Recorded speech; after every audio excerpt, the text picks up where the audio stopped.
Vamos a tener hoy con nosotros al profesor Javier Paricio, que como pasa en los equipos de fútbol, pues es uno de los titulares de todos los partidos que nosotros vamos haciendo, ¿no?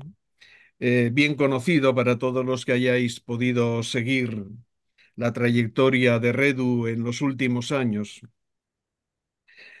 Conocido en todo lo que se refiere al MEDAP, que ha sido uno de los procesos y de los trabajos que más adelantados hemos tenido. El MEDAP, que fue primero un proyecto de investigación que coordinó él, que después se convirtió en un libro de la cartografía de la buena docencia y posteriormente en un programa de formación de líderes académicos en las universidades, ¿no? También conocido Javier y ha trabajado desde Redu en el tema de los estándares para la evaluación del profesorado, en lo que significa el progreso de los docentes en esos varios niveles en los cuales se puede categorizar, diríamos, una mejor enseñanza o una mejora de la enseñanza en el desarrollo profesional. Y ahora, en una propuesta, que es lo que va a comentar con nosotros y va a compartir con nosotros hoy, en una propuesta de esa especie de red o de grupo de especial interés que se montará uno más de los que estamos montando dentro de Redu para combinar el desarrollo académico con la investigación en el aula, ¿no? Cómo hacer que la investigación dentro de lo que es el enfoque general del scholarship, cómo hacer que el desarrollo profesional vaya vinculado también a la investigación sobre la docencia que los docentes vamos haciendo en nuestras aulas. Y de eso, como decía, nos va a hablar hoy Javier, que él en sí mismo es un buen conocedor de lo que es la enseñanza universitaria, fue vicerrector en la Universidad de Zaragoza y conoce desde dentro tanto como profesor como gestor universitario de la problemática y de los condicionamientos, tanto técnicos como organizativos, como conceptuales, que están en la base del desarrollo de una buena docencia, ¿no? Así que en ese marco de la experiencia y del trabajo que él viene haciendo, pues se sitúa esta webinar que espero que a todos nos resulte muy interesante. Sin más, adelante, Javier. Bueno, pues muchas gracias, Miguel, por tu presentación y gracias a todos por estar allí para compartir estos minutos de reflexión sobre la docencia universitaria, que supongo que es lo que nos une a todos, ¿no? Yo querría comenzar con una pequeña cita que resume exactamente lo que vamos a hacer en los próximos minutos, ¿no? Dice así: hacernos preguntas es lo que nos hace más sabios. Incluso si no tenemos respuestas, las preguntas nos hacen más sabios. Porque una buena pregunta lleva siempre su respuesta a la espalda, como un caracol lleva su concha. De lo que vamos a tratar los próximos minutos es de preguntas, exactamente de las preguntas que nos hacemos como profesores o profesoras en la universidad y de cómo van evolucionando esas preguntas a lo largo de nuestra carrera académica y cómo en buena medida son esas preguntas las que determinan, digamos, nuestro nivel de desarrollo como profesores, ¿no? Así que el tema es investigar sobre la propia docencia, pero el enclave es, la idea básica es sobre qué preguntas deberíamos investigar dentro de la propia docencia. Lo que quiero plantearles son simplemente tres ideas. La primera de ellas es: las preguntas que nos hacemos como profesores o profesoras determinan nuestra calidad como docentes, ¿no? Y lo podría plantear por activa o por pasiva. Por activa les podría decir: lo que nos preocupa, las preguntas que nos hacemos como profesores, son exactamente nuestra idea de lo que significa una buena docencia. O lo podría plantear en pasiva. Aquello que no nos preocupa, aquello sobre lo que no nos preguntan, es, es algo en lo que nunca nos desarrollaremos como docentes. Le pongo, si imaginen que jamás se han preocupado, jamás se han preguntado sobre la calidad de la interacción, de su propia interacción con los estudiantes. Si nunca se han preguntado sobre la calidad de la interacción con los estudiantes, ese aspecto de la buena docencia ni existe para ustedes. Así que jamás se desarrollarán en ese sentido. Es decir, las preguntas que nos hacemos marcan el límite máximo de nuestro desarrollo, de nuestra capacidad de evolución como docente. Imaginen que yo únicamente me pregunto por tener un temario bien actualizado desde el punto de vista de mi disciplina. Pues en lo que mejoraré siempre es en tener ese temario bien actualizado y no me preocuparé de ninguna de las otras facetas de la docencia. Así que las preguntas son las que dicen claramente cuáles son mis concepciones de la buena docencia y marcan el límite exacto en el que yo voy a evolucionar como docente. O lo planteo de otro modo, evolucionar como profesores es evolucionar en nuestras preguntas sobre la docencia, que es un poco el corazón de mi intervención hoy aquí. Una segunda propuesta. La indagación o la investigación es el único modo de transformarnos en profundidad como docentes. Sencillamente porque cambia nuestras preguntas. Y cuando cambian nuestras preguntas, cambia todo lo demás.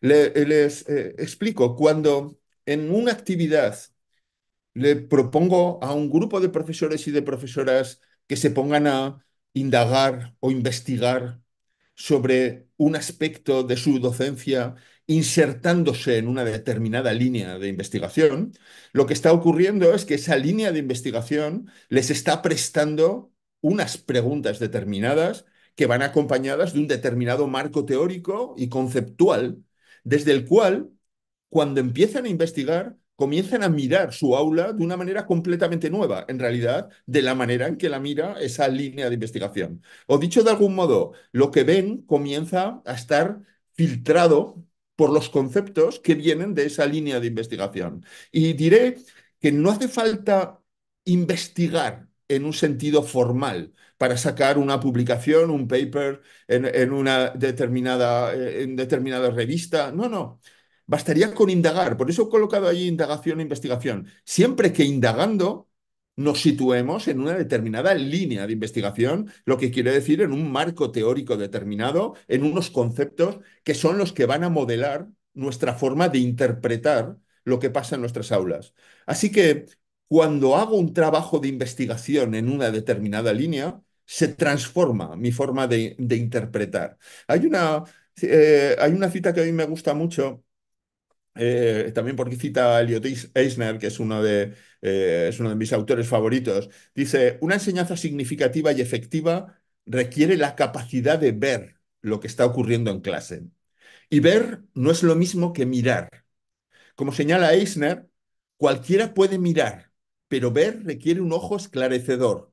Ver lo que ocurre en el aula requiere, uno, voluntad, dos, un conjunto de receptores y tres, un esquema mental. ¿Qué es lo que me presta una línea de investigación cuando empiezo a mirar el aula, cuando empiezo a ver desde su marco conceptual? La voluntad se me presupone, pero me presta un conjunto de receptores, porque cualquier línea de investigación ha desarrollado una serie de receptores, una serie de procedimientos, de métodos para ver. Y me presta un esquema mental, me presta un marco teórico, un marco conceptual, una serie de conceptos desde los que interrogar mi aula. Así que, en realidad, la idea es que es la investigación la que nos cambia. Y no importa que sea una investigación formal, repito, basta con una indagación que esté inserta dentro de una línea de investigación. Puede ser informal, puede ser sencillamente un informe, que hago una evaluación, un peer review, que hago sobre mi aula, puede ser cualquier tipo de análisis, siempre y cuando esté dentro del marco teórico de una determinada línea de investigación. Eso es lo que distancia la investigación de la innovación. Porque habitualmente lo que entendemos por innovación en las universidades habitualmente se parece más a prueba y error. Es decir, hago un curso en el cual me enseñan, por ejemplo, en qué consiste la metodología del caso y yo llego y pruebo en mi aula la metodología del caso. Pero lo que me dan son soluciones que pruebo a ver si funcionan en mi aula. La investigación es una cosa completamente distinta a la indagación, porque yo lo que aprendo no son soluciones, lo que aprendo es a interpretar lo que está pasando en mi aula desde una determinada perspectiva, que es la perspectiva de la línea de investigación en la cual a la cual me estoy incorporando. Vale, y una tercera propuesta. En cualquier línea de investigación, las preguntas llevan a más preguntas, cada vez más precisas y cada vez más en el foco del problema.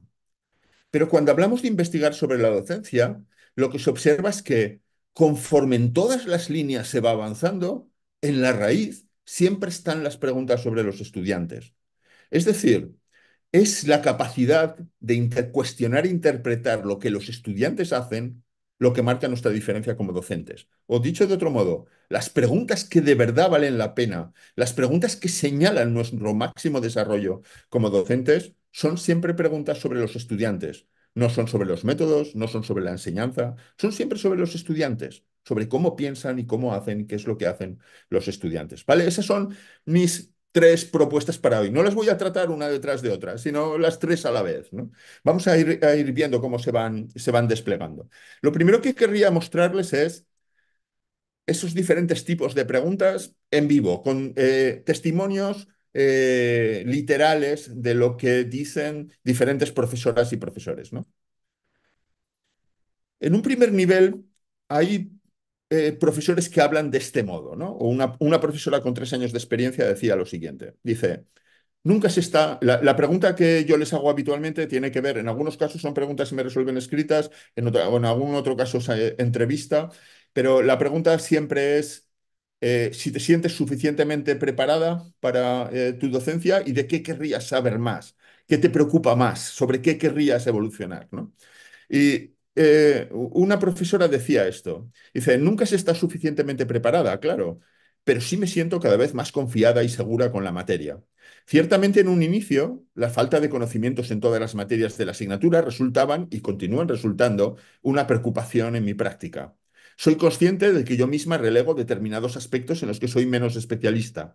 Como decía, cada vez me siento más segura en la materia y ese conocimiento me nutre de ejemplos cada vez más variados y de un banco más amplio de materiales y respuestas. Como ven, la preocupación de esta profesora, sus preguntas tienen que ver con la materia, si sé suficiente de esta materia, si sé responder a todas las diferentes materias que componen mi disciplina. Mi problema es el temario.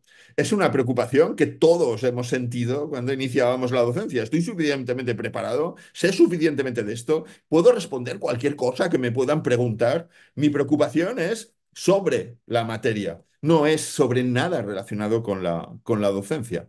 Y tenemos todo un grupo de profesores, es típico de profesores nobles, pero también tenemos profesores con muchos años de experiencia cuya pregunta fundamental se centra en la disciplina. Veamos un nivel distinto. En este caso, este profesor con 15 años de experiencia dice lo siguiente. Sí, o eso pienso, ese sí es, sí, creo que estoy preparado. Pero siempre hay un margen de mejora. Una mejora tanto en relación al contenido de la asignatura, pero sobre todo con las dinámicas del aula y el trabajo con el alumno. Siempre es necesaria una actualización constante de contenido, principalmente porque hay una evolución rápida y constante en este ámbito de estudio. Por otro lado, los alumnos de cada año son diferentes y siempre hay que introducir pequeños cambios e innovaciones que hagan la asignatura cada vez más interesante. Busco ofrecer buenas experiencias de aprendizaje en las que mis estudiantes vean la utilidad de lo que aprenden en la asignatura. Creo que necesitaría saber más sobre las necesidades e intereses del grupo clase y sobre lo que trabajan en otras asignaturas. Fíjense cómo se ha desplazado completamente el ámbito de preocupaciones de este profesor. En este momento, este nivel uno es muy típico la preocupación sobre que mi materia sea interesante para mis estudiantes. El centro ahora es ¿qué enseñanza hago? ¿Logro hacer que la materia sea interesante? Esta es una pregunta fundamental, pero también es típica en este nivel las preguntas sobre los recursos. ¿Qué tipos de recursos utilizo? Yo qué sé, redes sociales para comunicarme y para darles contenidos. Utilizo multimedias, utilizo vídeos, utilizo la web o la plataforma de determinado modo. Es decir, los intereses, los recursos, eso centra las preocupaciones. Si lo miramos de un modo global, la preocupación es sobre mi actuación como docente. ¿Estoy actuando bien? hago mi tema interesante, lo hago suficientemente claro, explico bien estos temas, tengo los recursos adecuados para explicarlos bien. Así que el foco ahora es mi enseñanza. Tengo, ¿vale? Y veamos ahora un nuevo salto. En un nivel 2, este nivel uno o 2 corresponden a los niveles del marco de desarrollo académico docente, el MEDAD, del que hablaba Miguel hace un momento. Pues en un nivel 2 habla, en este caso, una profesora con 9 años de experiencia, habla de este modo. Después de 9 años, sí estoy mucho mejor preparada que al principio. Sobre todo me gustaría saber más de evaluación y de metodologías, porque creo que aún podría sacar más partido a la asignatura. Mis estudiantes trabajan sobre todo por proyectos, y eso no siempre es fácil, ni para ellos ni para mí, que tengo que estar muy encima para hacer que funcione bien. Todos los años hago cambios en los casos, los materiales o en las guías que utilizan. Si soy crítica, creo que muchas veces los cambios los hago más por intuición de lo que podría funcionar que por otra cosa. Tampoco es fácil a veces con los grupos, porque ¿cómo se consigue que un grupo trabaje?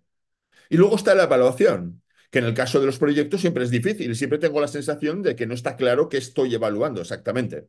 Me gustaría tener foros en los que pudiéramos hablar de todo esto, porque estoy segura de que hay muchos más profesores con este tipo de dudas, ¿no? Fíjense que ahora la preocupación ya no es mi enseñanza.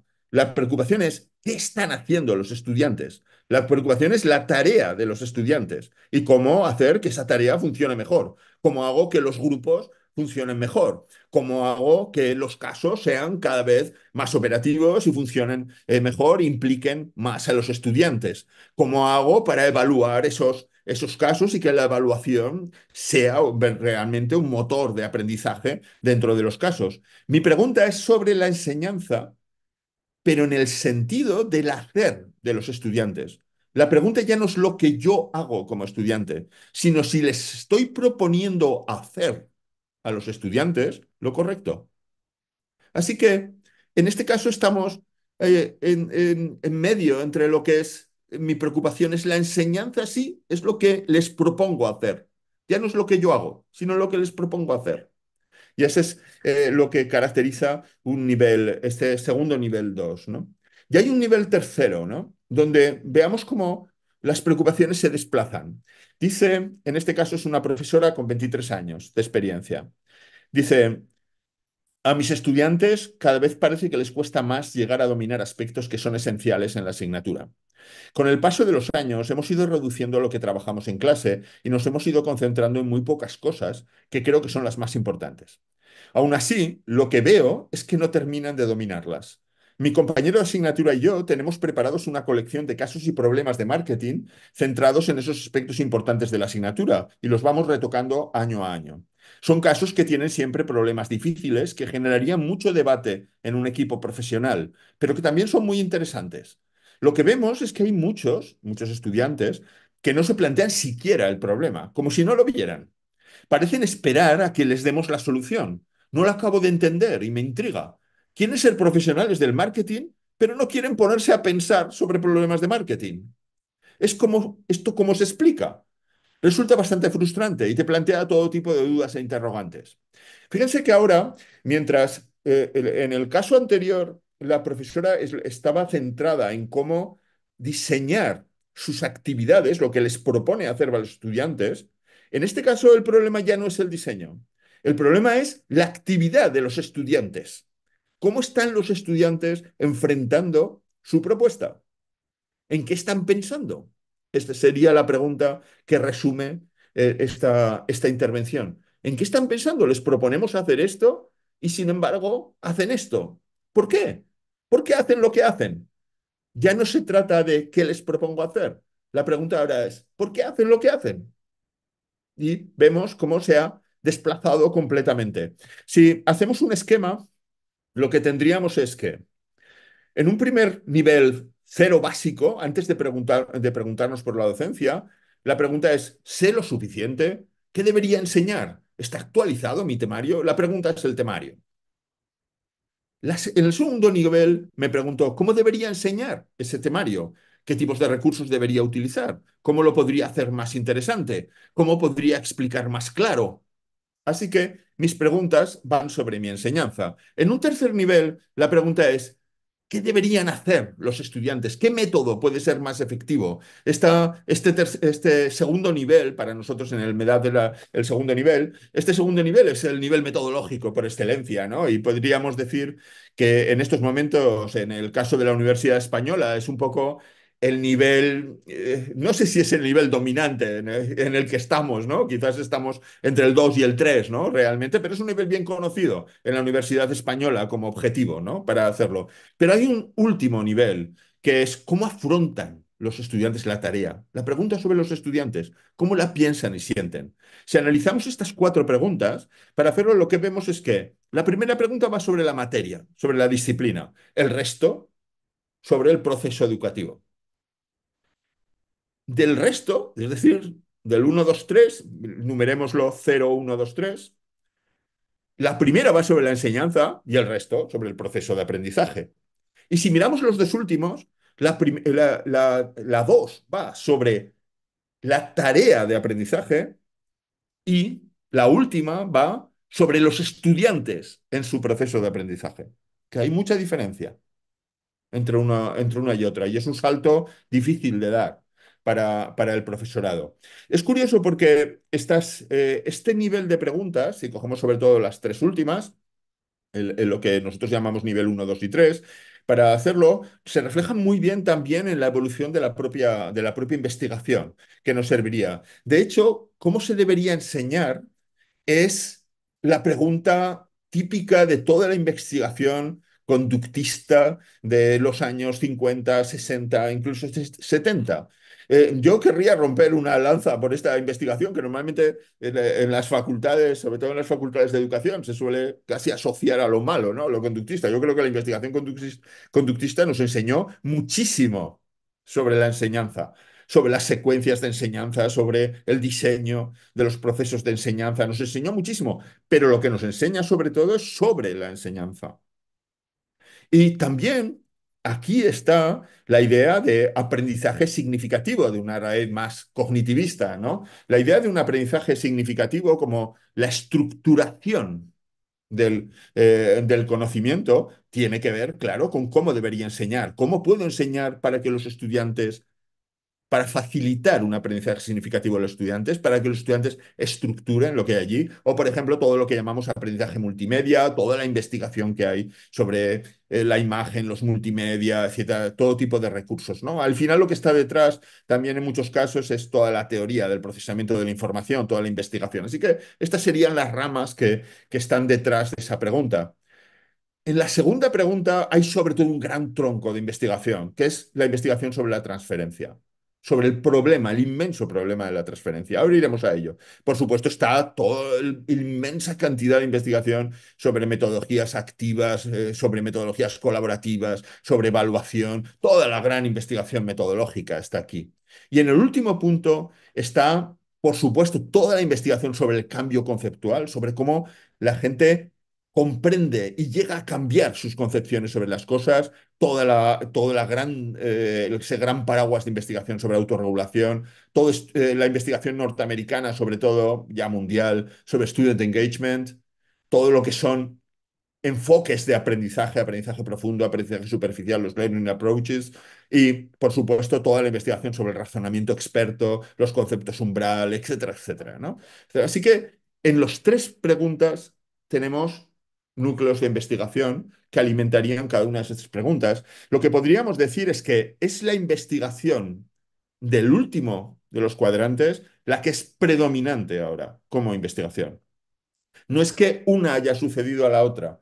Lo que ocurre es que se van solapando y van decayendo. Y en estos momentos la investigación de corte conductista ha decaído, pero también la investigación sobre aprendizaje multimedia, la investigación por sobretransferencia también ha ido cayendo, incluso va cayendo ya la investigación sobre metodologías activas y es la última donde estaríamos más situados, ¿no? Así que la investigación también ha ido evolucionando. Si lo vemos, en realidad lo que tenemos es que estamos en un tránsito directo entre esa idea de instrucción directa, es decir, la calidad de la enseñanza determina el aprendizaje, a una idea cada vez de constructivismo más profundo, en el cual la calidad del enfoque y del proceso de los estudiantes es el que determina el nivel de aprendizaje. Vayamos a intentar analizar un poco cuál es el salto, por ejemplo, entre el nivel uno y 2, lo que tenemos ahí en el centro, ¿no? Es decir, el tránsito entre lo que el profesor hace frente a lo que él o la estudiante hace, ¿no? Con esas preguntas de cómo debería enseñar frente a qué deberían hacer los estudiantes. Para este salto, entre estas dos preguntas, hay un concepto central que explica ese salto. Y ese concepto central para mí es el de transferencia. Es decir, cuando se instala en el profesorado esta pregunta, y también en la investigación, viene de investigación, ¿en qué medida él o la estudiante es capaz de hacer frente a problemas, tareas, responsabilidades propias del entorno profesional, utilizando de forma flexible y autónoma el conocimiento adquirido? Es decir, el problema de la transferencia siempre ha sido, enseñamos a los estudiantes en un contexto de aprendizaje, nuestras clases, y lo que queremos es que sean capaces de utilizar ese conocimiento en un entorno distinto. Encantada, ¿qué tal? Bueno, muchas gracias, que nos queremos robar tiempo. Típicamente el entorno profesional. Así que, ¿cómo transfieren lo que aprenden a su entorno nuevo? O, si quieren, se lo podemos plantear. ¿Cómo llegan a ser competentes? ¿Cómo utilizan el conocimiento para ser competentes? Esa es la pregunta. Cuando el profesorado se hace consciente del problema de la competencia, entonces es cuando se empiezan a introducir otro tipo de metodologías y empieza a trabajarse de otro modo. En realidad, el salto, si lo vemos, es entre una concepción donde la transferencia no es problemática, es decir, se asume de una manera implícita que saber más significa ser más competente, que el que sabe más es más competente, donde transferir ese conocimiento, utilizarlo para ser competente, no es un problema, el que sabe más directamente es más competente, a una concepción de la transferencia problemática, en la cual yo entiendo que se necesita algo más que conocimientos para ser competente. Y entonces empiezo a tener una idea de que necesito contextualizar las actividades en entornos profesionales y necesito practicar el conocimiento. Así que cambia por completo mi forma de pensar. Si pensamos en esta pregunta de la transferencia, la contestación, hay un libro fantástico de Haskell que resume las 9 décadas de investigación en transferencia, que llega a esta conclusión. La transferencia del aprendizaje constituye la verdadera esencia del aprendizaje, del pensar y de la resolución de problemas. Sin embargo, a pesar de la importancia de la transferencia del aprendizaje, la investigación acumulada en las últimas 9 décadas muestra con claridad que, como profesores individuales y como instituciones educativas, hemos fracasado en conseguir un nivel de transferencia mínimamente significativo. Es decir, los estudiantes son incapaces de utilizar de forma autónoma el conocimiento que les prestamos en nuestras clases, ¿no? Es muy poco lo que transfieren, es muy poco lo que transforman en conocimiento operativo, realmente muy poco. Y eso, como pueden imaginar, es un problema de unas dimensiones inmensas, ¿no? Pensemos un poco en este problema. ¿En qué medida el estudiante es capaz de hacer frente a problemas utilizando de forma flexible y autónoma el conocimiento adquirido? Si el resultado de la investigación es este, que los estudiantes no transfieren, se genera una conciencia del problema de la transferencia. La respuesta habitual a este problema que esta investigación nos ha legado es el siguiente. Hacemos un diagnóstico espontáneo. Bien, si los estudiantes no son capaces de utilizar el conocimiento, es porque les estamos dando solo teoría y lo que necesitamos es darle también práctica. Es decir, que haya clases de teoría y práctica. Fijémonos cómo esta teoría ingenua de cómo se resuelve el problema ha calado en nuestras instituciones, que realmente ahora tenemos sesiones de teoría, sesiones de práctica y tenemos las asignaturas muchas veces divididas entre teoría y práctica, ¿no? Para que quede claro que es así. Y hemos aumentado muchísimo las horas de práctica porque somos mucho más conscientes del problema de la competencia, que es el problema de la transferencia. Y también la respuesta que hemos dado es contextualizar y aplicar el conocimiento, metodología por casos, por proyectos, por problemas, para que el conocimiento esté contextualizado. Así que, en realidad, digamos, de la conclusión general de la investigación sobre el problema de transferencia, hemos aislado dos cosas que hemos aplicado: tener prácticas y dos, utilizar determinado tipo de metodologías que son contextualizadas. Pero fijémonos que son como recetas.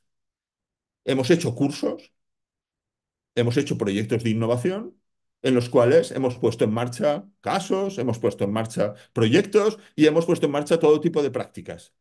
Pero ya nadie sabemos muy bien por qué lo estamos haciendo, ni por qué, ni si funcionan o no funcionan, o en qué sentido deberían funcionar.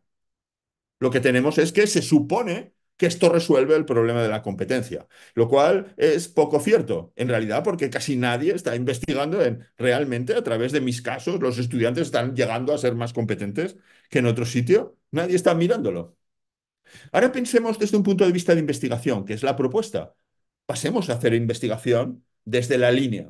¿Vale? Voy a recoger algunos principios de la línea de investigación de transferencia para ver qué ocurriría si nos pusiéramos a investigar en mi aula desde una perspectiva de transferencia. ¿Qué ocurriría?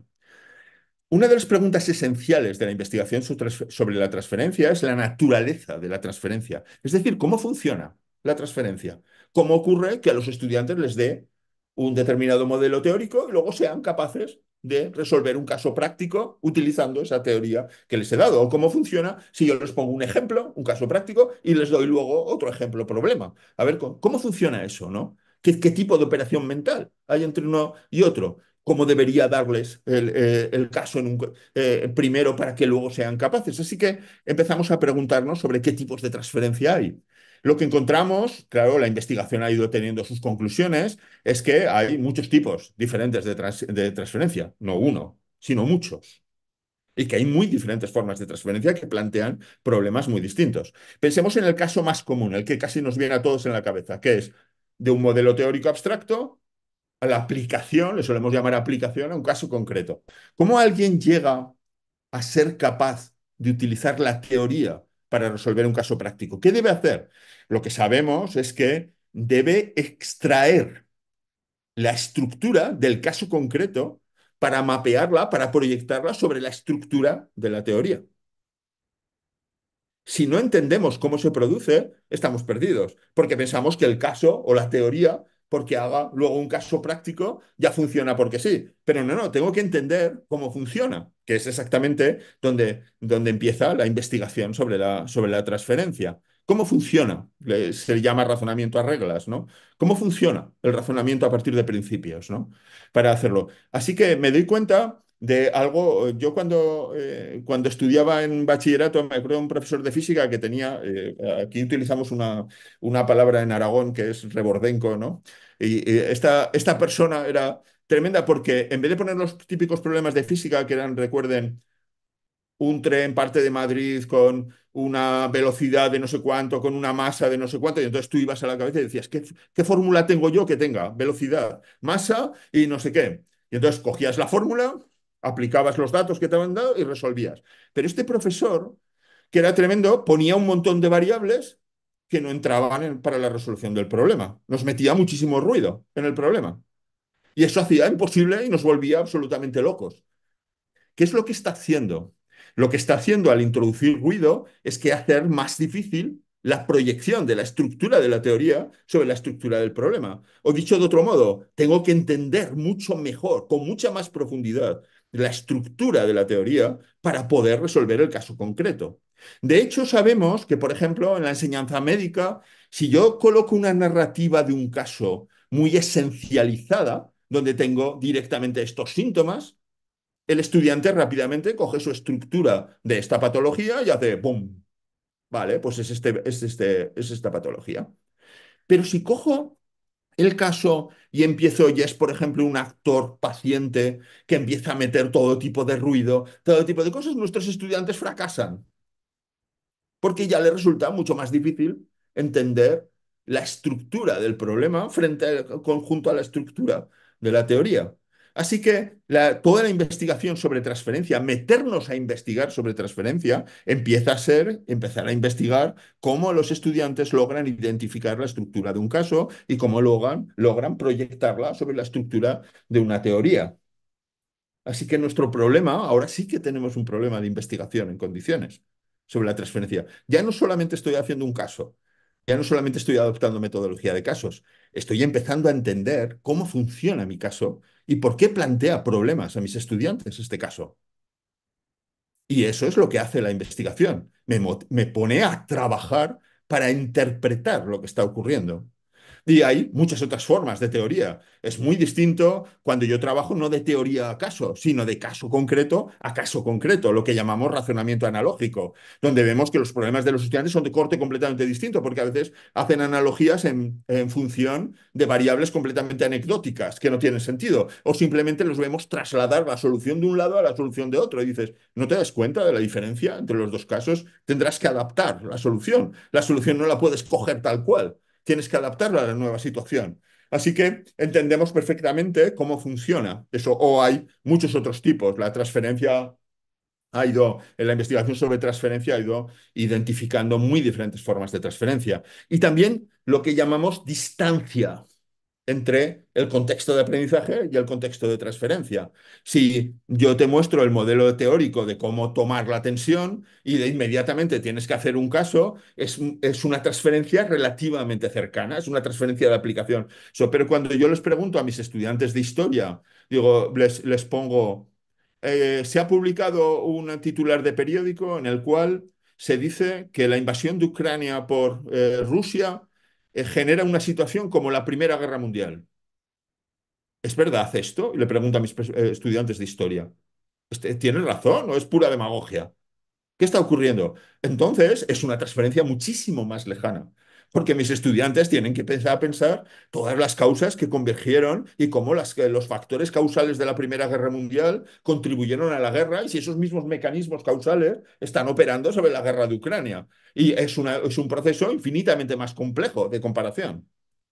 Así que hay transferencias muy cercanas y transferencias muy lejanas que requieren operaciones completamente distintas. Cuando yo me meto en la investigación sobre transferencia, entonces empiezan a surgirme un montón de preguntas de orden muy distinto, mucho más profundo que si simplemente adopto un método del caso o un método por resolución de problemas. Porque lo que estoy haciendo es indagar sobre lo que está ocurriendo en mi aula, ¿no? Así que la investigación en este caso me llevaría a analizar con mucha más precisión, en términos de transferencia, qué tipo y nivel de transferencia requiere mi tarea, qué tipo de operaciones mentales será necesario que hagan los estudiantes para lograr transferir, etcétera, etcétera. En realidad, la pregunta poco a poco, como siempre, me irá derivando hacia los estudiantes. Empezará con cómo es mi tarea y acabaré pensando cómo narices están haciendo mis estudiantes para resolver esta tarea, ¿no? Así que la investigación de transferencia va desplazando completamente mi visión de lo que está ocurriendo en el aula. Pensemos ahora, por ejemplo, muy rápidamente en el salto del 2 al 3 entre qué deberían hacer a cómo afrontan los estudiantes la tarea. ¿Cuál es el punto clave del salto de unas preguntas a otras? Yo creo que el punto clave es la idea de cambio conceptual, de comprensión en general, de aprendizaje profundo o aprendizaje superficial. Ese es el umbral que está marcando el salto de unas preocupaciones a otras. Es decir, es el momento en que yo dejo de preguntarme cómo articularía bien el caso en función de una teoría, como empiezo a preguntarme una pregunta de naturaleza muy distinta. Es un mismo caso para todos mis estudiantes. Yo soy el mismo enseñando, pero unos estudiantes lo hacen bien y otros lo hacen muy mal. ¿Qué les diferencia? ¿Qué es lo que hace un estudiante que lo consigue que no hace un estudiante que no lo consigue? ¿Qué tiene que no tiene el otro? ¿Cómo enfoca su trabajo? Y cómo enfoca el trabajo la persona que no lo consigue.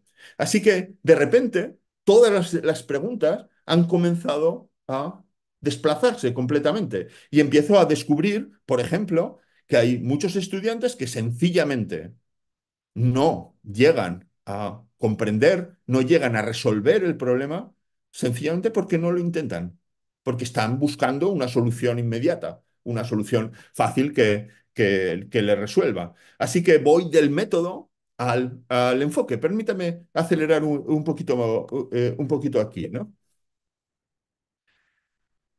La propia investigación sobre transferencia, en la que he querido centrarme más, podría haber cogido cualquier otra línea, evolucionó rápidamente hacia el estudiante en los últimos años para hacerlo. Y entonces la pregunta era, ¿por qué unos estudiantes logran un nivel de transferencia y por qué otros estudiantes logran otro nivel de transferencia? Así que se preguntó por ejemplo, que hacían los estudiantes más novatos frente a lo que hacían los expertos. Lo que descubrieron es que los estudiantes más novatos, que incluso no estoy diciendo los que fracasan, ¿eh? Estoy diciendo los que aprueban, pero son más novatos, los que logran menos niveles de transferencia, lo que hacen es aplicar lo que ellos llamaron scripts, soluciones preempaquetadas a problemas predefinidos.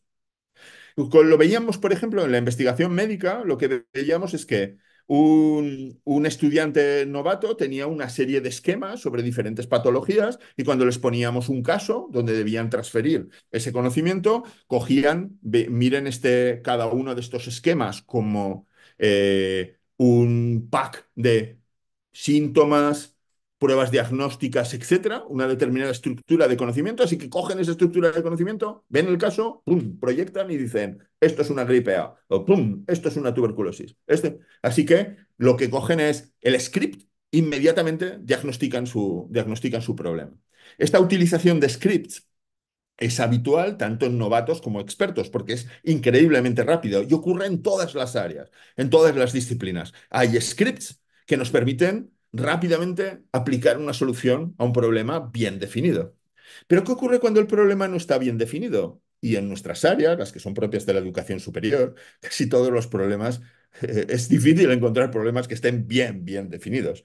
Es decir, nuestra área se caracteriza precisamente por no tener protocolos definidos, sino utiliza otro tipo de razonamiento. Lo que ocurre es que los novatos, como tienen solamente scripts, intentan aplicar soluciones predefinidas al protocolo, al caso predefinido. Pero el caso ya no se permite, ya no permite trabajar. Por ejemplo, pongamos en una enfermedad que parece ser una gripe, pero no es exactamente una gripe, sino que está complicada con otra cosa. Y eso, tal, pensemos en algo, es algo distinto. Entonces, el novato, el que es capaz de transferir menos, lo que ocurre es que fracasa miserablemente. ¿Y qué es lo que hace el experto, que es capaz de una transferencia mucho más profunda y mucho más lejana? Lo que hace es renuncia al script y activa su red mucho más grande. Es decir, entiende que el script es una simplificación de una red muchísimo más grande de conocimientos que incluye patología, fisiología, anatomía, incluye un montón de cosas, todas bien relacionadas, porque lo que descubrió la investigación sobre la expertise es que los expertos no solamente saben más, no. Lo que ocurre es que sobre todo es que tienen un conocimiento distinto, mucho más organizado. Y eso les permite ir, cuando es necesario, no aplicar el script y retrotraerse a una red perfectamente organizada en torno a determinados conceptos e ideas claves. Es decir, lo que tienen es una comprensión mucho más profunda del problema, que activan en forma de razonamientos mucho más complejos cuando es necesario, cuando tienen que crear algo, cuando tienen que hacer un diagnóstico de algo que no es típico, siempre que no hay un protocolo, siempre que el problema no está perfectamente ya protocolizado, no es un problema conocido. Así que, en realidad, lo que se ve es que es este conocimiento profundo que hay. Esto nos cambia completamente la perspectiva, nos cambia completamente la visión. Haskell lo resumió muy bien. Esto dice, típicamente consideramos conocimiento útil no solo aquel conocimiento que es relevante, sino el que es inmediatamente relevante. Es decir, como sociedad muy a menudo valoramos únicamente aquello que tiene una aplicación inmediata de lo que aprendemos. Eso es algo que vemos ahora perfectamente en nuestros estudiantes. Recuerden, cuando siempre que empezamos con una teoría, siempre piensan, ¡buah! Ya estamos con la teoría. ¿Cuándo vamos a empezar a que nos den de verdad práctica? No nos den soluciones prácticas. Pero el aprendizaje profundo, sigue Haskell, que conduce a la transferencia, requiere conocimiento sin una utilidad y relevancia inmediatas, aquí y ahora. Esto es solo así, no solo para esas grandes transferencias lejanas de las que hablábamos arriba, sino para cualquier aprendizaje cotidiano. Dicho de otro modo, la transferencia lejana, la transferencia de cierta complejidad, es decir, la competencia de un experto, requiere comprensión profunda. Por necesidad requiere comprensión profunda. Y lo que es muy curioso, la comprensión profunda requiere teoría. Requiere un montón de cosas que no son inmediatamente útiles, pero lo que hacen es conformar nuestra capacidad de razonamiento.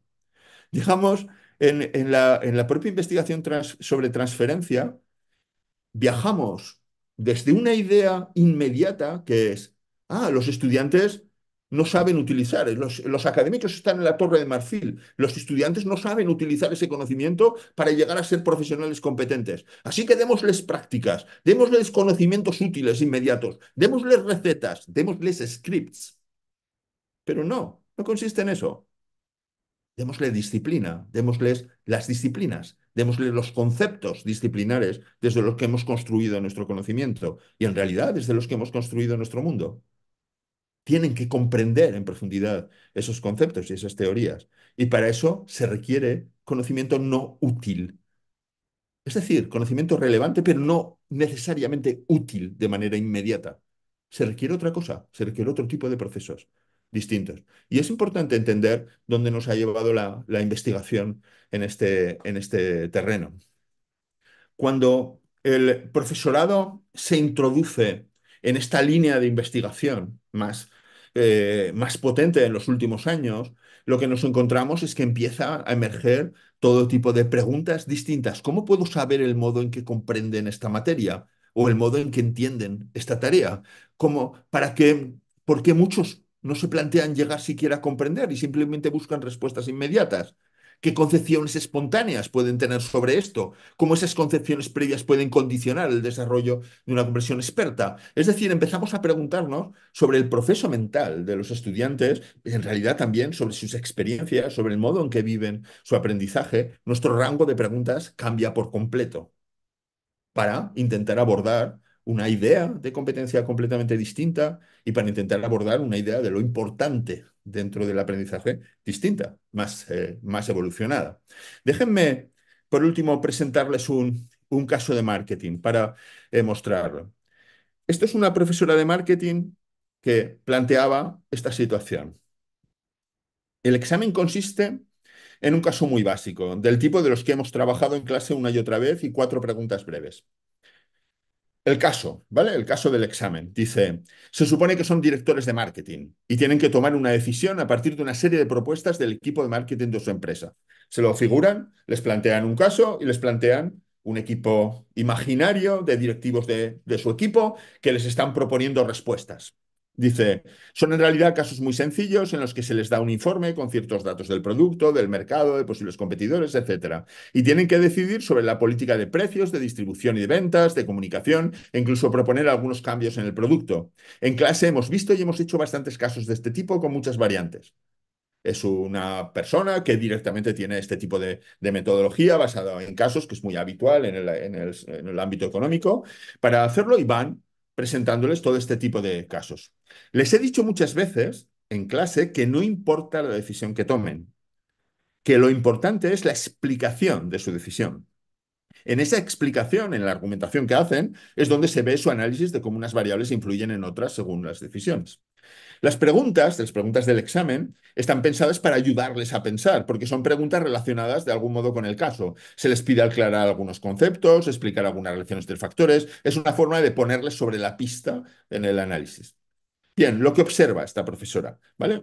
Se lo figuran, ¿verdad? Pone un caso de unas posibles soluciones que están proponiendo y el estudiante tiene que proponer una solución y sobre todo argumentar lo que cree que va a pasar con esa solución y por qué esa solución puede ser viable, ¿vale?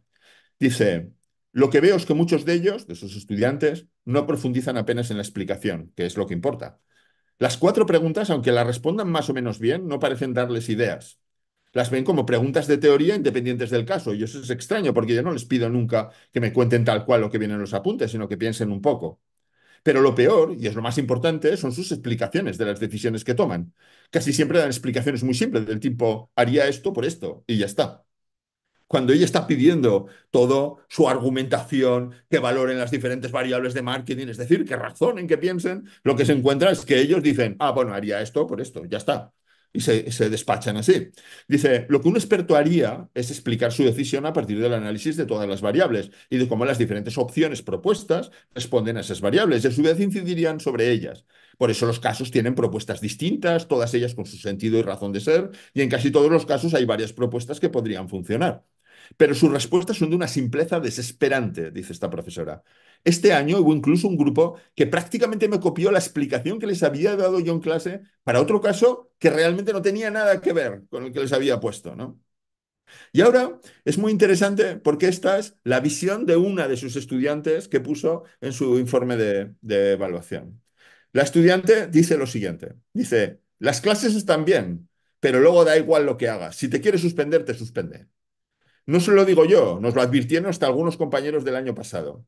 En mi caso, yo creía que iba a aprobar, estaba segura, porque me he esforzado mucho. Acerté la respuesta del caso y respondí a las 4 cuestiones bastante bien, pero aún así me ha puesto un 4. A 2 amigas que pusieron casi lo mismo que yo les ha puesto notable. Tendría que cambiar la evaluación. El examen tendría que ser mucho más objetivo y tratar de lo que se ha dado en clase. Porque de entrada en el examen te pone un caso que no has dado en clase. Y aunque lo aciertes, te suspende. Luego en las preguntas teóricas, aunque te las sepas, tampoco te pone buena nota. Si no le pones exactamente lo que ella quiere, te suspenden. Ya le dije en la revisión, no soy adivina. Eh, Fíjense la diferencia de concepción entre lo que está esperando la profesora. Tú analizas el método que está utilizando esta profesora y es un método perfectamente correcto. Tiene unos casos, se supone que va a desarrollar a gente competente en resolver esos casos, pero sus estudiantes, una parte de sus estudiantes, lo ven de forma completamente distinta. Así que la pregunta es entonces, ¿por qué lo ve de forma tan distinta? ¿Por qué no entiende lo que dice el profesor? La pregunta entonces es ¿por qué no nos comprenden en clase? Y esa es una pregunta de naturaleza muy distinta a cuál es el método que tengo que utilizar. ¿Por qué no me comprenden? Les pido que me den una argumentación y no lo hacen. Les digo que no importa la solución, que lo que importa es cómo razonan sobre esa solución, pero eso ellos ni lo ven. ¿Qué está ocurriendo? Ese es el tipo de investigación de este último nivel, que va sobre los estudiantes y qué pasa con los estudiantes, cómo enfocan su aprendizaje. Si lo miran, en este caso, lo que tendríamos es que esta estudiante tiene una concepción muy precisa y muy superficial de lo que significa aprender algo. Tiene una determinada concepción de lo que significa aprender. Y esa concepción de lo que significa aprender, que significa saberse las soluciones, de hecho, por eso dice, acerté la respuesta del caso. Y dices, ya, pero esta profesora no está pidiendo que acertes la respuesta. Ya te está diciendo que hay muchas respuestas que pueden ser ciertas. Da igual, acerté la pregunta del caso, porque su visión es, tengo que acertar la respuesta. El mundo tiene soluciones que yo me tengo que saber. Y lo que tengo que hacer es reproducir la solución correcta. Esa es la visión de este estudiante. Esa concepción de lo que significa aprender regula todo su proceso. Y eso es sobre lo que deberíamos investigar. ¿Cómo están nuestros estudiantes entendiendo lo que les proponemos hacer? ¿Cómo están entendiendo los conceptos fundamentales? Y es en ese momento donde nuestra idea de lo que está ocurriendo en clase se transforma de nuevo por completo. Así que dos, simplemente 2 ideas para concluir. Una, la diferencia entre innovación e indagación o investigación. La diferencia es esta. En innovación, típicamente, nos dan soluciones y las probamos, esas soluciones.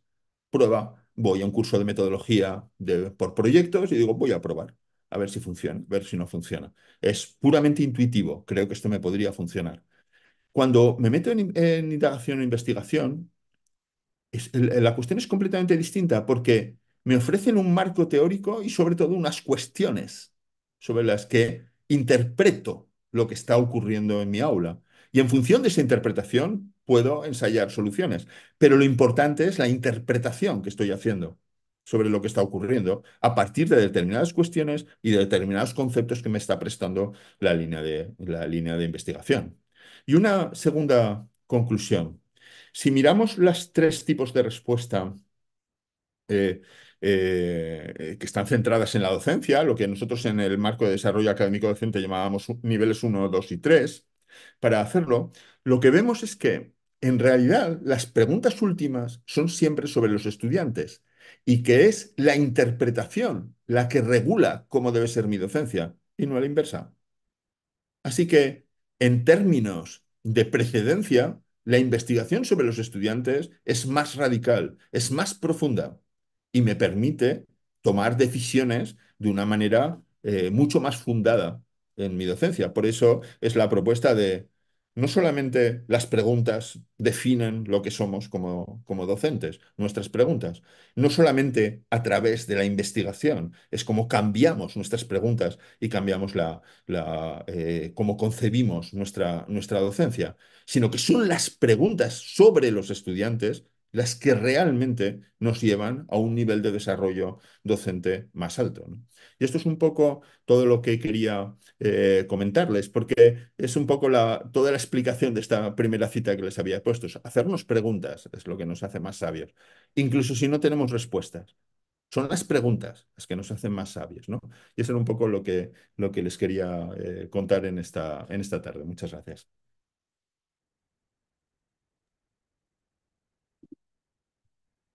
Muchas gracias, Javier. Bueno, como es habitual, vamos a abrir ahora un espacio de preguntas, debate, de intervenciones. Había alguna ya que te voy a leer, ¿no? Para que no, porque tú no debes estar pendiente de. Sí. Sí, decía, perdona que voy a abrir el chat mejor. Sí, decía Susana Goñi, una ponencia genial, gracias. Me gustaría, como creo que a todos, que mis alumnos llegaran a un aprendizaje profundo, pero ¿puedo ayudarles a ir dando ese salto desde el aprendizaje superficial al profundo? Y en caso afirmativo, ¿no? De si puedo ayudarles, ¿dónde encuentro material que me ayude a ello? Eh, claro que puedo ayudar. O sea, la primera ayuda, lo que sabemos ya por investigación de hace décadas, ¿no? Lo que sabemos es que cuando la orientación, o sea, sabemos que existe una correspondencia bastante precisa entre la orientación de mi enseñanza con la orientación de aprendizaje de los estudiantes. Es decir, si mi enseñanza, mi docencia en general, no solamente la enseñanza, mi docencia en general tiene un planteamiento reproductivo donde lo que les pido es lo que les doy. Es decir, le pido que me vuelvan a explicar lo que yo previamente les he explicado o les pido que vuelvan a hacer lo que yo previamente les he demostrado hacer para ellos. Es decir, les pido al fin y al cabo reproducir lo que hago. En ese momento, ellos tienden a no hacer un aprendizaje comprensivo. Hay que entender que el aprendizaje comprensivo es una cuestión de los estudiantes, pero que está fuertemente influida por nuestra actividad docente. Pero es una cuestión en última instancia de los estudiantes. Es decir, hagamos la enseñanza que hagamos, siempre tendremos estudiantes comprensivos profundos y siempre tendremos aprendices superficiales, porque es una cuestión suya, en última instancia. Pero obviamente el tipo de docencia que nosotros hacemos influye en que haya más personas orientadas a la comprensión o menos personas orientadas a la comprensión. ¿Cuáles son los factores claves? Bien, por ejemplo, sabemos, y es uno de los primeros aspectos que surgió en la investigación, es que el estrés, la sobrecarga, es un potentísimo disolvente de la orientación a la comprensión de los estudiantes. Si los estudiantes están en sobrecarga, directamente lo que buscan son soluciones inmediatas. Para ponerse a comprender, uno tiene que tener, digámoslo así, paz de espíritu para pensar, para comenzar a pensar. Necesita espacio, necesita tiempo. También sabemos que el estrés está acompañado normalmente o generado normalmente por incertidumbre, así que en realidad para comprender uno necesita confianza en uno mismo, para ponerse a pensar por uno mismo, porque sabemos que hay muchos estudiantes que tienden a pensar, pero ¿por qué voy a pensar yo por uno mismo? Que me digan lo que hay que me digan la solución y yo aplicaré la solución. ¿A qué estamos jugando? ¿Qué es esto de que me hagan pensar? Yo no he pagado la matrícula para que me hagan pensar, he pagado la matrícula para que me enseñen lo que tengo que saber. Así que, y esa mentalidad se va incrementando más y más o va ampliándose a más estudiantes conforme van teniendo mayor presión. Pero por supuesto, mi sistema de evaluación, si es un sistema reproductivo o es un sistema comprensivo, influirá de una manera muy grande. Influye en muchísimos aspectos. Por ejemplo, influye, ¿cómo decirlo? Su percepción de nuestra solvencia académica. Es curioso ese factor, ¿no? Pero está demostrado que influye. Si ellos piensan que somos buenos en lo nuestro, tienden a pensar y acompañarnos en los razonamientos. Y si piensan que somos unos mantas, entonces tienden a hacer un aprendizaje mucho más superficial. Así que hay infinidad de factores que llevan a los estudiantes a intentar comprender o no comprender, porque una de las principales consecuencias de la investigación, las conclusiones de la investigación, es que muchos estudiantes no llegan a tener una comprensión profunda porque no lo intentan, ni siquiera lo intentan. Y eso ocupa un rasgo. El caso de la estudiante que acabamos de ver es este exactamente. Esta estudiante no intenta comprender. Lo que intenta es dar con la solución correcta a lo que está pidiendo, y ese es su enfoque.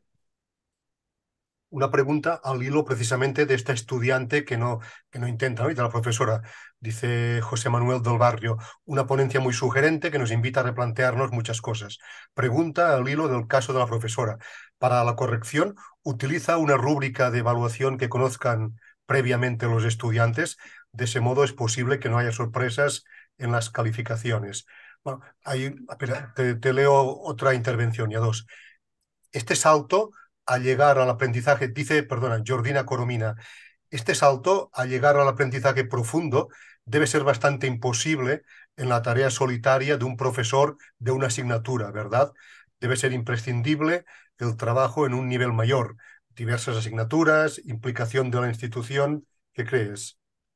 Empiezo quizás por la segunda pregunta. Obviamente, una titulación orientada a la generación de una expertise en el sentido profundo de esa capacidad. Nosotros distinguimos, y pues, bueno, en realidad en la literatura sobre transferencia se distingue entre esa idea de competencia pequeña que ha invadido nuestras titulaciones. Recordemos que todas nuestras titulaciones pueden tener a veces 40, 50 competencias. Y dices, no, no es imposible formar realmente competencias de verdad. Son pequeñas tareas, pequeñas capacidades, lo que definimos como competencias, ¿no? Que equivaldrían a estos scripts. Sabe hacer esto, sabe hacer esto otro, sabe hacer esto otro. Y son scripts concretos, es decir, soluciones concretas a problemas ya prefijados y conocidos. Eso es una idea, digamos, corta de la competencia. Son colecciones de habilidades, de capacidades muy concretas. Podríamos llamar capacidades técnicas en la mayor parte de los casos. Eso es muy diferente a lo que significa formar un experto. Es decir, alguien capaz de hacer ese tipo de diagnósticos que no son típicos, ese tipo de razonamientos creativos en el diseño de un producto, en la solución de problemas de alta complejidad. Es decir, para eso, para formar gente capaz de enfrentar la complejidad, capaz de diseñar cosas nuevas, es decir, capaz de hacer razonamientos de alto nivel, que son los que requieren comprensión profunda, para hacerlo necesitaríamos una titulación, necesitamos un equipo. No es algo que hagamos individualmente. Necesitamos un plan y necesitamos un equipo que esté llenando ese plan. Eso no significa que en nuestra asignatura concreta, como individuos, como profesores individuales, no podamos hacer una orientación a la comprensión profunda. Claro que podemos hacerlo, podemos hacer un trabajo individual. Lo que será difícil que con una sola asignatura logremos realmente formar a expertos en este sentido de capacidad de enfrentar la complejidad o capacidad de enfrentar la incertidumbre o lo, o lo desconocido, ¿no? Que al fin y al cabo es para lo que estamos formando a nuestros estudiantes en educación superior. Formamos estudiantes para problemas, muchos de ellos problemas que todavía no conocemos y no sabemos. Así que deberíamos más formar su capacidad de razonamiento que soluciones concretas a problemas que sí conocemos, ¿no? Para hacerlo. Así que yo sí que creo son las dos cosas. Creo que la solución para formar expertos debería ser en equipo, pero creo que también tenemos un margen de trabajo individual, ¿no? Y respecto a la pregunta sobre la evaluación, hay muchas formas de contestarla. Intentaré contestar a mí. Las rúbricas son un instrumento de transparencia y eso siempre está bien. Los estudiantes han de saber. No, no solamente los estudiantes, los criterios de evaluación han de ser transparentes para ellos. En realidad, que se apropien los criterios de evaluación es una de las partes más importantes del aprendizaje. Pensémoslo. Alguien que llega, en el caso de esta profesora, alguien que llega a entender lo que es una buena argumentación para defender una determinada posición de marketing, en realidad es una persona que comprende en profundidad cómo funciona una decisión de marketing. Así que el criterio de evaluación es una parte muy importante del aprendizaje. Así que no se trata simplemente de una rúbrica, de ponerlo en un papel. Se trata de incorporar la evaluación al propio proceso de aprendizaje, porque aprender los criterios de evaluación es una parte importantísima del proceso de aprendizaje. Porque si lo pensamos, un experto es alguien capaz de autoevaluarse, que tiene criterio para autoevaluarse. Así que la formación de un experto pasa necesariamente por la formación en esos criterios para hacerlo. Así que sí, una rúbrica, la transparencia está bien, pero no es suficiente con una rúbrica que esté puesta allí y que haga transparente la evaluación, aunque eso sea una mejora. En realidad, lo que necesito es incorporar los criterios al propio proceso de trabajo. Es decir, hacer de la evaluación un instrumento de aprendizaje, que es uno de los mejores instrumentos que tenemos, claro, de aprendizaje, la evaluación. Había el comentario que hacía, ¿no? Sí, bueno, ya, sí, sí. Ahora dice Martina Oiz, muy interesante todo lo abordado.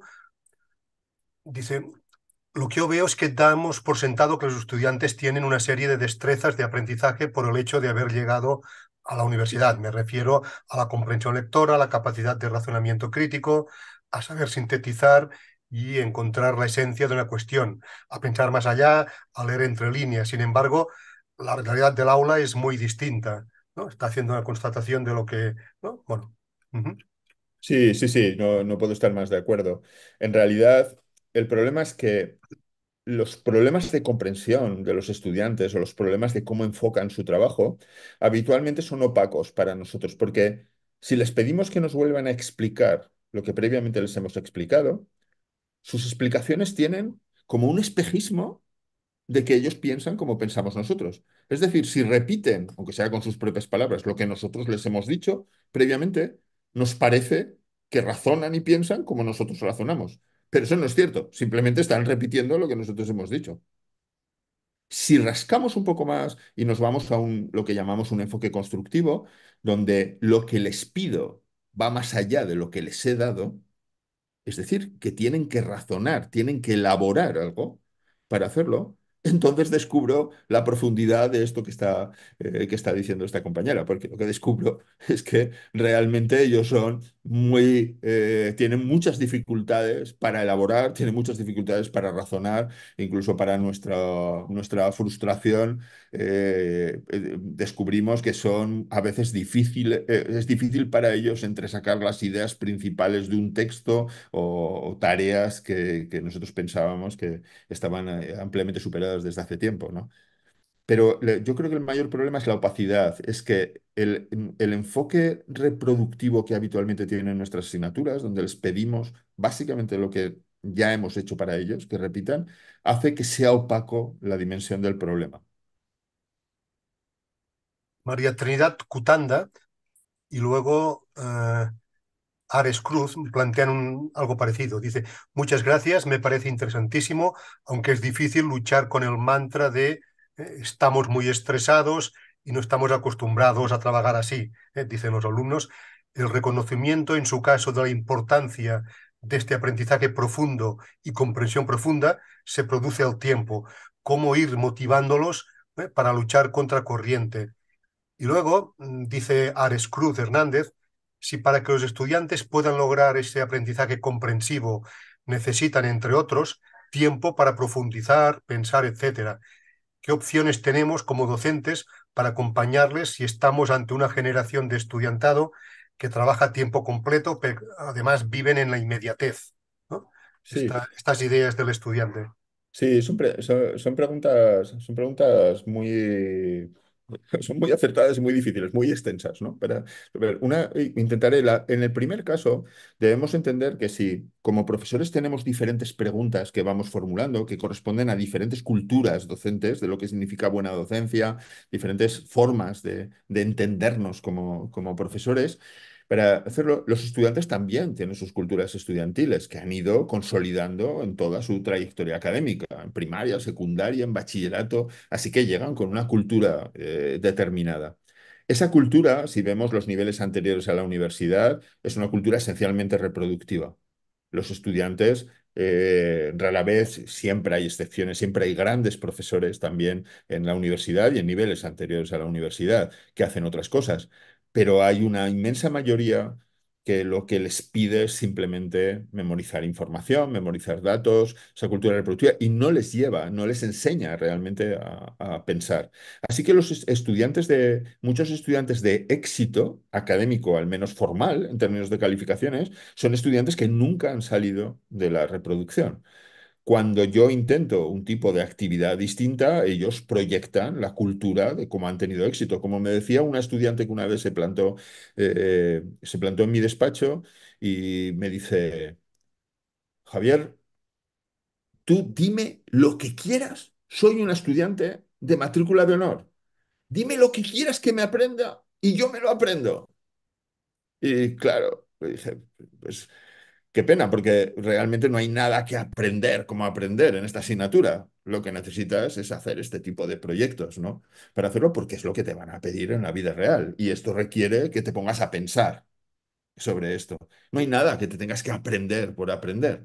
Es un caso muy curioso porque es una estudiante de muchísimo éxito, es una estudiante de matrícula de honor y precisamente por eso tiene una cultura de aprendizaje muy, muy bien definida porque ha tenido éxito con esa cultura de aprendizaje. Así que le resulta particularmente difícil entrar en el juego que le estaba proponiendo, donde dices, no, no, la solución no está en ningún lado, la solución la tienes que crear tú con tu razonamiento. Y entonces entra en pánico, pero en absoluto pánico, porque no lo ha hecho nunca. Y dices, de verdad, esto es solo un máster, ¿eh? Para hacerlo, de verdad, ha pasado todo eso y nunca te has enfrentado a un problema abierto para el que no tuvieras una solución directa, en el que tuvieras que ponerte a pensar de verdad y no estuviera la solución en la página 17. Así que, claro que la cultura de los estudiantes importa y mucho, ¿no? Se me ha ido de la cabeza, Max, la segunda pregunta sobre los estudiantes. Bueno, era la misma línea, era parecida, ¿eh? Sí, Dice, si para que los estudiantes puedan lograr este aprendizaje comprensivo necesitan, entre otros, tiempo para profundizar, sí, pensar qué opciones tenemos para sí. acompañarles en esta Eh, generación que viven en la inmediatez, ¿no? Sí, sí, sí, En sí, lo que sí. estabas. Gracias, Max. Yo creo que hay aquí algo que va en nuestra contra para hacerlo, y es lo que llamaría el proceso de clientelización de nuestros estudiantes, que es progresivo en nuestras universidades, que suele crecer mucho conforme suben las tasas de matrícula, para hacerlo que está alterando nuestra relación con los estudiantes. Un estudiante que se siente como un cliente quiere que le solucionemos su aprendizaje. Nosotros podemos solucionar su aprendizaje si es de naturaleza reproductiva. Si es de naturaleza comprensiva, la comprensión no se da, no se ofrece. Nosotros podemos dar información, podemos transmitir información, pero la comprensión no se transmite. La comprensión es algo que cada uno nos hacemos a nosotros mismos. Así que no es algo que nosotros podamos asegurar ni dar a nuestros estudiantes, es una cosa de los estudiantes. Para... Así que, en realidad, conforme los estudiantes se van haciendo más clientes, tienden a hacer recaer la responsabilidad del aprendizaje sobre nosotros, que somos para ellos los proveedores de un servicio. Entonces, su aprendizaje, como alguna vez algún estudiante se ha sentado aquí delante en mi despacho, y dice, bueno, ¿qué vamos a hacer con un estudiante hace nada? Que me decía, tengo un 2, dime qué vamos a hacer. Y dices, ¿qué vamos a hacer? Yo no sé qué vas a hacer, yo voy a seguir con lo mío. Tú verás qué es lo que haces, que tienes 23 años, tío. ¿Sabes? Entonces, ¿qué vamos a hacer? ¿Qué pregunta es esa? ¿Qué vamos a hacer? ¿No? Dices, es un problema. ¿De verdad es mi problema? Pero claro, en la mentalidad de muchos de nuestros estudiantes, su aprendizaje, su éxito es nuestro problema, porque se sienten clientes. Eso lleva irremediablemente a un aprendizaje mucho más superficial, de spoon feeding, de alimentarles con cuchara, está por mamá, está por papá. Porque lo que lleva es a una relación distinta donde tenemos que asegurar unos resultados. A veces incluso una garantía de calidad, una gestión de calidad malentendida, lleva también a esa idea de asegurar unos resultados. Nosotros nunca podemos asegurar unos resultados. Esto es un baile entre dos. La verdadera relación entre estudiante y profesorado es un tipo de relación muy peculiar, muy peculiar. Es una colaboración que hacemos. Yo me intereso genuinamente porque tú te desarrolles, porque tú vayas adelante, pero tú tienes que estar genuinamente interesado en colaborar conmigo. Es un tipo de relación muy particular la que existe entre profesor y estudiante, que no se da casi en ningún otro sitio. No tiene nada que ver con una relación proveedor-cliente. Y una relación de ese tipo, de estudiante-profesor real, conduce mucho más fácilmente a un entorno, a un enfoque comprensivo. Y una relación proveedor-cliente conduce mucho más fácilmente a un enfoque superficial. Bueno, son ya las 7:20, ya no había más preguntas. Javier, ha sido un placer, como siempre. Muchísimas gracias. Desde el Muchísimas chat gracias a estaban vosotros. diciendo que estaban encantados, la gente que se despedía. Y bueno, esperemos tenerte para el cuarto ciclo de nuevo. Miguel, pero micro. Nada, que muchas gracias a todos por estar aquí un día más en la webinar. Y la siguiente la tenemos ya en el mes de abril, una vez regresados de la Semana Santa. El día 10 de abril tendremos otra webinar sobre nuevas metodologías de enseñanza. Muy bien, pues aquí cerramos. Hasta pronto. Muchas Chao. gracias. Adiós a todos y todas. Muchas gracias.